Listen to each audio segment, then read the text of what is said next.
Eh bien salut à tous les amis et bienvenue sur la chaîne Tech, et dans cette vidéo je vais vous présenter ce qui est selon moi la meilleure config gamer à 500 € en 2020. Alors comme d'habitude, avant de passer à la vidéo, je vous laisse avec le petit jingle d'intro.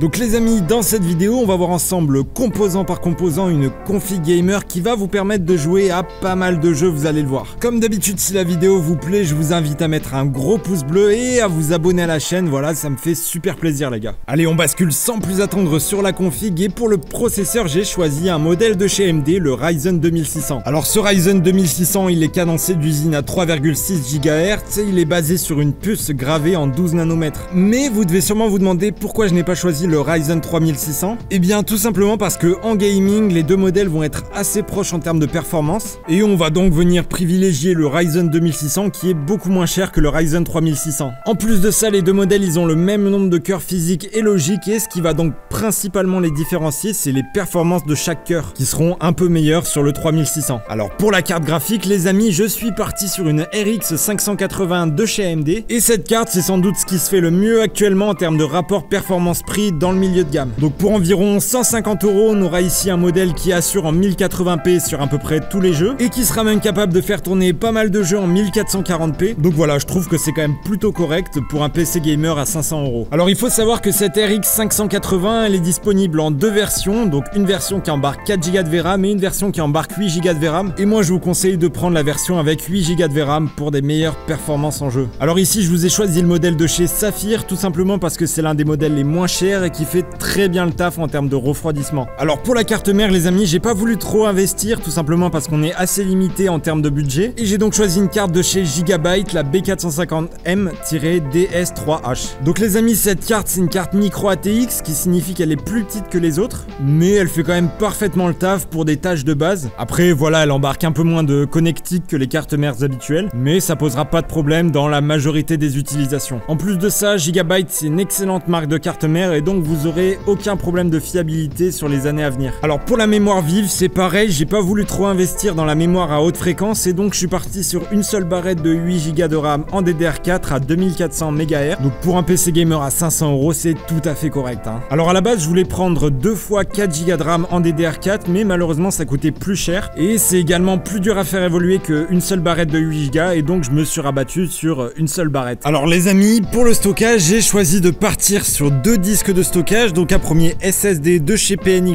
de 120 Go et un disque dur HDD de 500 Go de chez Seagate. Donc on utilisera plutôt le SSD pour les logiciels pas trop gourmands en espace de stockage et pour Windows, mais par contre je vous recommande d'installer les jeux plutôt sur le HDD de 500 Go, sinon vous risquez de vite remplir votre SSD. Et évidemment cette partie elle est à adapter selon vos besoins, donc si vous avez besoin de plus d'espace de stockage, vous pouvez très bien partir sur un disque dur de 1 Tera ou bien partir sur un SSD un peu plus gros. Ensuite pour l'alimentation, j'ai choisi une alimentation de 550 watts semi-modulaire de chez Aerocool. Alors à savoir que cette alimentation elle est 80 plus bronze, donc ça garantit un rendement énergétique pas trop mauvais, mais j'aurais quand même aimé partir sur une alimentation 80 plus silver ou 80 plus gold, mais c'était pas trop possible à cause du budget. Enfin pour le boîtier, j'ai choisi un Corsair Carbide Spec 05, donc un boîtier fenêtré de la marque Corsair, et ce boîtier les gars il arrive parfaitement à allier design et refroidissement. Voilà, donc perso je kiffe le design, je trouve la fenêtre sur le côté très stylée, et en plus ce boîtier il est pas hyper cher. Alors les gars, au niveau des performances, c'est bien ce PC gamer il va vous permettre de faire tourner à peu près tous les jeux en 1080p, donc à plus de 60 fps pour les jeux les moins gourmands et à plus de 30 fps quand même pour les jeux les plus gourmands. Par exemple Fortnite en 1080p il arrive à tourner à peu près 70 fps en épique, qui est globalement très fluide, et c'est globalement la même chose pour GTA 5 qui arrive à tourner à environ 60 fps en ultra et une nouvelle fois en 1080p. Bon allez les gars, c'est tout pour moi, je pense avoir tout dit sur cette config, et comme d'habitude si vous avez la moindre question, ça se passe juste en dessous dans les commentaires, et j'essaierai de répondre à peu près tout le monde, donc n'hésitez pas, si vous avez une question, c'est dans les commentaires. Et sur ce les gars, moi je vous dis à la prochaine.